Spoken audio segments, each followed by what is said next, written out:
Chapter 5. The fight with Jenna is still playing over in my head as my mother takes me into the therapist's office. This waiting room is completely different from Dr. Randolph's. No crying babies, no scratching sisters. The doctor's schedule is supposedly full, but the room is completely empty, silent as a tomb. The oversized chairs are white, the walls, covered with occasional landscape paintings, are white, and the plush carpet is the whitest of all. I'm insanely glad I didn't bring a cup of grape juice with me. On the wall above the magazine rack is a row of light switches with different names under them. My mother scans them until she finds one marked Finn. She then flicks the switch to the on position. "What's that for?" I ask in a whisper. I'm afraid to make any noise in this quiet, white place. "Dr. Finn told me to do that when we arrive," she says. A light turns on in her office, so she knows to come get us. I sit in one of the chairs and sink down deep. My feet don't even touch the floor. This office doesn't feel like a place for crazy people. At least not a place for crazy people with grape juice. I have the uneasy feeling we're being watched. If there had been a moose head on the wall, I swear the eyes would have been moving. My hands get that numb feeling. "Mom," I whisper from the depths of my chair, "do you think they have a hidden video camera focused on us? You know, to see what we're like before we go in there." "No, I don't," she replies. "I wish you just relax. Dr. Finn only wants to talk to you." "At least someone wants to talk to me," I mutter. "What do you mean?" my mother asks, shifting around in her own plush chair. "Who's not talking to you?" I sigh and say, "Jenna. She hasn't spoken to me since Saturday. I told her about what's going on, and I don't know. She just freaked out because I hadn't told her before.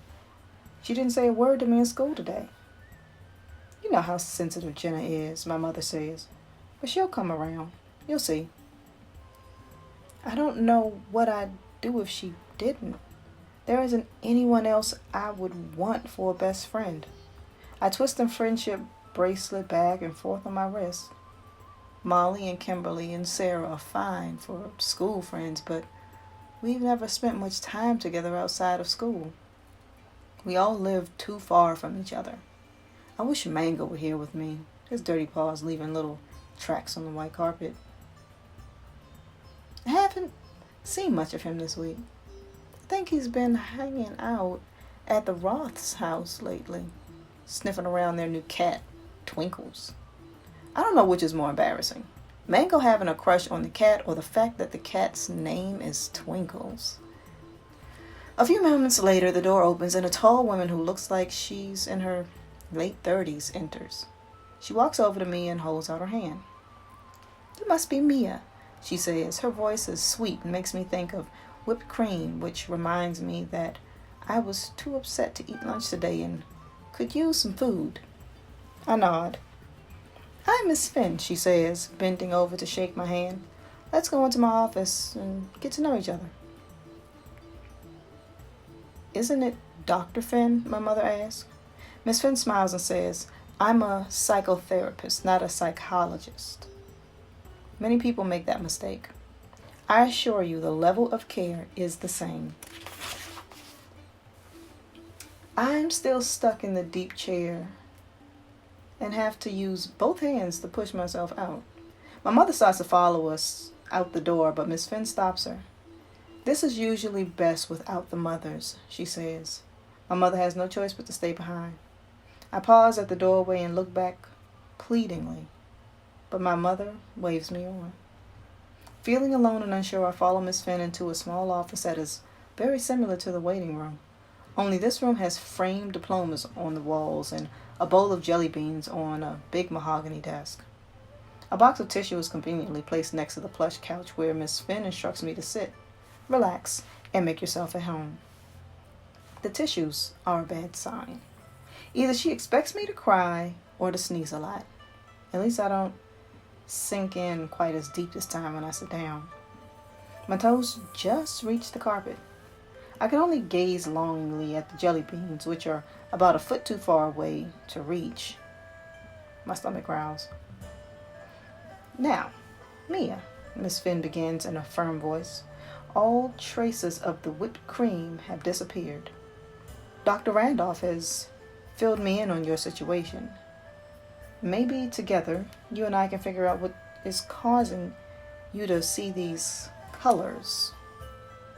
I nod cautiously. She continues, I'm a very straightforward person. Another therapist might be the silent type, but I call it like I see it. All right? Okay. Do you see the colors when you're mad at your parents? I don't usually get mad at my parents, I tell her honestly, my eyes drifting back to the bowl of jelly beans. That's my older sister's job. Remember, Mia, anything you say here is confidential. I know it. Unfortunately, my only secret is already out. I need to ask you if you've been taking drugs, Miss Finn says, looking me straight in the eye, daring me to lie. Anything that might have caused these colors as a side effect. Taken aback, I tell her no. I've never taken drugs. I don't even like to take medicine when I'm sick. She jots something down on her notepad. Now, Mia, what is your place in the birth order of your family? I have one older sister and a younger brother, but they don't see things like I do. She taps her pen rapidly on her desk and asks, are you familiar with the middle child syndrome? I shake my head. I don't like the sound of anything that ends with the word syndrome. Let me see if I can explain, she says, her voice suddenly soothing again. Middle children are in an unfortunate position. They get neither the privileges reserved for the firstborn nor the special attention specific to the baby of the family. You follow me? I understand what you're saying, I tell her, trying not to sound offensive. But I don't think it's like that in my family. My parents don't treat us any differently. Who has the largest room? Who has the largest bedroom? Miss Finn asked bluntly. Beth does, I admit, but that's only because she was here first. She was already in there when I was born. And who does your mother spend the most time with? Zach, I guess. I say, feeling slightly defeated. But that's because she has to do things with him that Beth and I can do on our own. He's only 11. So you see what I'm saying, she asked, leaning back in her chair. Middle children can feel neglected, often for good reasons. Or they feel that they aren't as special as the other children, or even as loved. When that happens, middle children often act out. Act out? I repeat suspiciously. A child may devise an elaborate plan to get his or her parents' attention, she explains. Something that will make her stand out from the other siblings. I do not like where this is heading. Something, she continues, like telling her parents that she sees colors all the time. Colors that no one else, including her brother and sister, can see.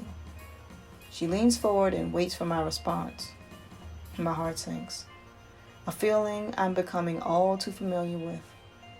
Another doctor who doesn't believe me. Whatever happened to innocent until proven guilty? That's not it, I assure her, aware that I'm losing the battle to stay calm. I'm not making this up to get attention. I don't even like getting attention. I just want to figure out what's wrong with me. She nods thoughtfully and scribbles some more notes. Tell me, Mia, she says, do you often get depressed for no reason? No. Do you get enough sleep? Yes. Any trouble making friends? No. Keeping them is another story, but I don't tell her that. And these colors and shapes, they feel real to you? Very real.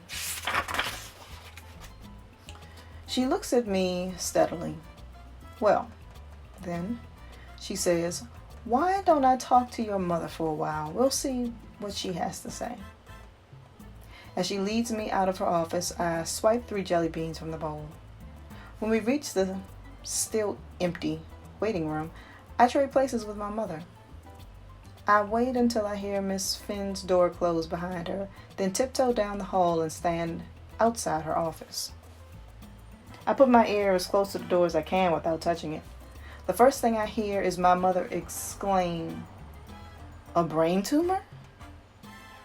I jump back against the wall. My eyes open wide. Does Miss Finn think I have a brain tumor? Isn't that what people in soap operas get before they die young and still beautiful? The grape-flavored jelly bean in my mouth suddenly tastes flat. "I'm sure that's not it, Mrs. Winchell," she assures my mother, and without her realizing it, me. A neurologist does a lot more than test for brain tumors. If Mia's problem is real and not in her imagination, then a neurologist will be able to test her brain functions. Relieved but still shaken, I return to the relative safety of my deep chair. It sucks me in again, but this time, I don't mind. Another doctor will poke and prod, then send me to someone else. Why did I get myself into this? I pick up the magazine my mother left on the table and open to a page full of texts. As I read, a rainbow of colors drifts by in my head. I close my eyes and watch the colors fade away. I imagine that when I open my eyes again, all the letters are black, the color of the type they are printed in, and nothing more. Open my eyes and stare at the page. I see the black letters, but I also see the pinks and greens and purples and yellows. I can't say I'm surprised. My mother ducks her head in the waiting room. "Let's go, Mia." By the time I push myself out of the chair, she's halfway down the hall. I hurry to catch up. "So, what's going on?" Without turning to look at me, she says, "Miss Finn gave me the number of a neurologist at the University of Chicago. He's going to run some tests." "What kinds of tests?" I ask as we head out to the car. "Is something wrong with my brain?" She finally stops walking and turns to me. "Nothing is wrong with your brain, Mia." I size her up as she stands by the car, searching her purse for the keys. "But you don't know for sure, do you?" She keeps digging in her bag. "I suppose I don't." "Mom?" "What?" She answers, not quite snapping at me, but almost. "You already put the keys in the car door." I point to the keys dangling from the lock. After that, we don't talk much. I keep peeking over at her on the ride home, but she has sort of a pinched expression on her face. This worries me more than anything else. My head feels very heavy. I flip down the visor and stare at the small mirror. I never thought of my brain as anything other than the place where thoughts came from. Now it's this big heavy thing rattling around in there, all mushy and gray and, I don't know, brain-like? I move my fingers around my skull. "What are you doing?" Mom asks with a sideways glance. I read somewhere the doctors used to feel the bumps on people's heads to tell what was wrong with them. I keep searching, but don't feel anything unusual. "Don't worry, Mia. Everything will be fine." "I won't worry if you won't worry." "I'm not worried," she says. "Me either then." Good, I echo. "So neither of us is worried," she says. "Right?" Then we look at each other and the corners of our mouths twitch. I start laughing and she joins me. It's better than crying. "You don't have a brain tumor," my mother says, shaking me awake. Dad stands behind her, beaming. "What?"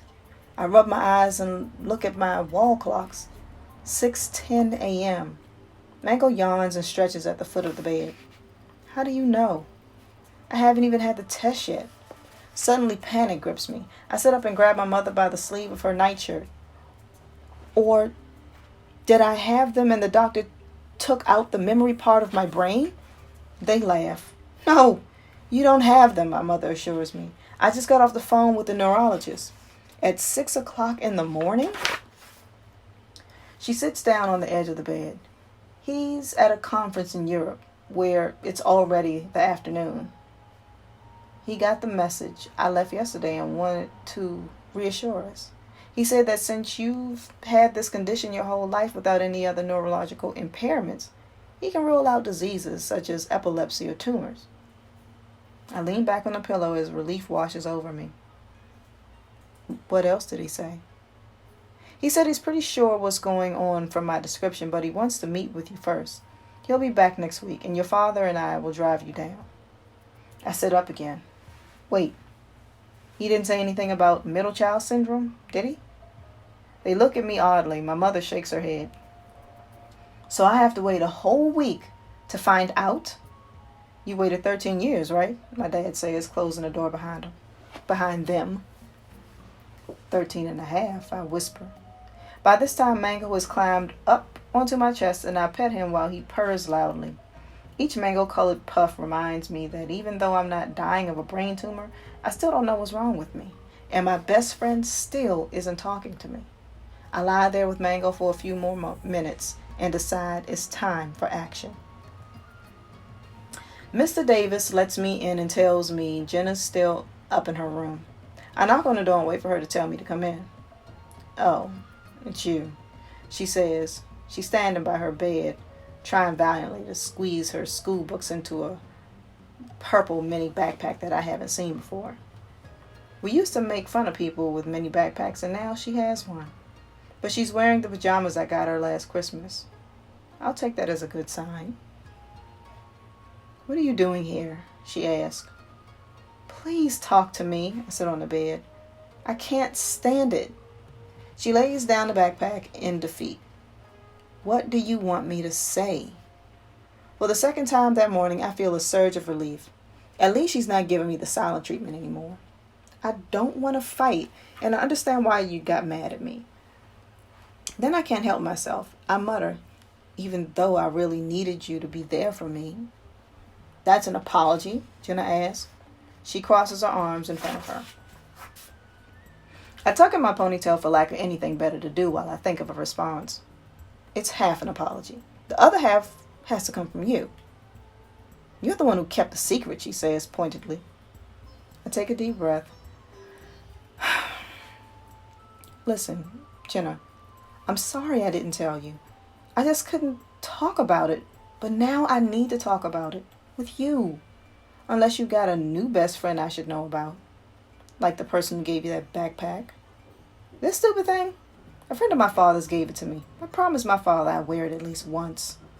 I'm relieved it wasn't from Kimberly or Molly or Sarah trying to move in on my best friend while we were in a fight. Jenna pulls her clothes out of the closet and lays them on the bed. I don't want to fight anymore either. But you don't know what it's like finding out something might be wrong with someone you care about. I've been there before, and believe me, it's really scary. I look down at the floor ashamed. I hadn't thought of it that way. I'm really sorry if I made you worry. And I'm sorry I got so mean, she says, starting to pace. But I kind of did a bad thing yesterday after you left school. Guilt flickers across her face. I recognize it from the time she literally got caught. From that time, she literally got caught with her hand in the cookie jar. She takes a deep breath. Well, Kimberly was asking me what was going on with you. And at first I told her I didn't know because I didn't know.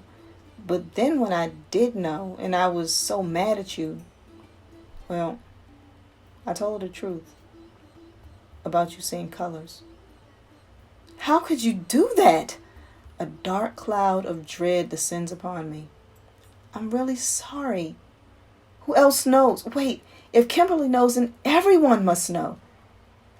I'm sure not everyone, Jenna says, trailing off and looking everywhere but at me. I can hear the third grade laughter ringing in my ears all over again. The passage of time doesn't make it sound any nicer. I'd take it back if I could, Jenna insists. Still stinging from the betrayal, I say coldly. What's done is done, right? I'm sure 8th graders aren't as cruel as 3rd graders. You're right. No one's going to make fun of you, Jenna says. They're just curious, that's all. We'll see about that. I hurry out of her house and walk quickly back down the road, suddenly eager to get home. I hate the idea of everybody at school talking about me behind my back. I tried so hard to avoid it, and then Jenna, of all people, sets it off. Zach is sitting at the kitchen table eating scrambled eggs when I walk into the back door. Seeing him there strikes me as strange. My life is changing by the minute, when for Zach everything exactly the same as it was yesterday. As I pass by, he tosses a handful of salt over his shoulder, spraying me with it. "Hey!" I say, brushing the tiny crystals off my jacket. "Sorry," Jack says. "Didn't see you there." "You better clean that up before Mom sees it. And don't leave it for Mango to lick up." "Relax," he says and grabs a sponge from the sink. "If you spill salt, you have to throw some over your left shoulder to appease the evil spirits. No big deal." "The evil salt spirits?" "Go ahead, make fun," Zach says. "But Beth knows it's true." "You're brainwashing her," I accuse him. "She never used to be this way." "Hey, the voodoo vixen came to me, not the other way around," he says, stuffing a whole piece of toast in his mouth. I head out of the kitchen and Zach calls after me in a muffled voice. "By the way, if you can't find Mango, he's probably hiding in the walls." Like the rest of us, Mango has found the house's little nooks and crannies that never quite fit together. I go back in the kitchen. Why is he hiding? I think Mom scared him. She was sweeping the hall and she caught him peeing on the couch. So she chased him with the broom, and I haven't seen him since. "Mango peed on the couch?" I asked in disbelief. "Yep. Haven't you noticed he's been a little weird lately?" "Weird like how?" Zach shrugs. "Slinking around the house with his tail real low, sleeping a lot." "He always sleeps a lot," I snap. "His medication makes him tired." At that minute, Mango saunters into the room and heads straight for his food bowl. Zach shrugs. I bend down and examine him. Poor Mango. Maybe he's suffering from middle cat syndrome and peed to get attention. Being chased with a broom probably wasn't the kind of attention he'd been hoping for. 5 minutes till the bus," Mom yells from upstairs. I cringe and sit down across from Zach. "Hey, can you show me how to get the thermometer to read like you're sick? I really don't want to go to school today." "Ah, an old thermometer and light bulb trick," he says fondly. "Never fails. But you only want to use it if you don't mind being brought to the doctor." I quickly push back the chair and stand. Never mind. In my haste, I knock over the salt shaker. I turn it upright and pause. With a sigh of defeat, I pour a tiny bit in my hand and throw it over my left shoulder. "Salt spirits, sir? No salt spirits. I need all the luck I can get today." Zach smiles proudly. "Don't worry. I'll clean that up." I give Mango an extra cat treat, grab my book bag, and head out to the bus stop. Maybe I'm overreacting. Maybe it won't be that bad after all. Then why do I keep hearing freak, freak, freak over and over in my head?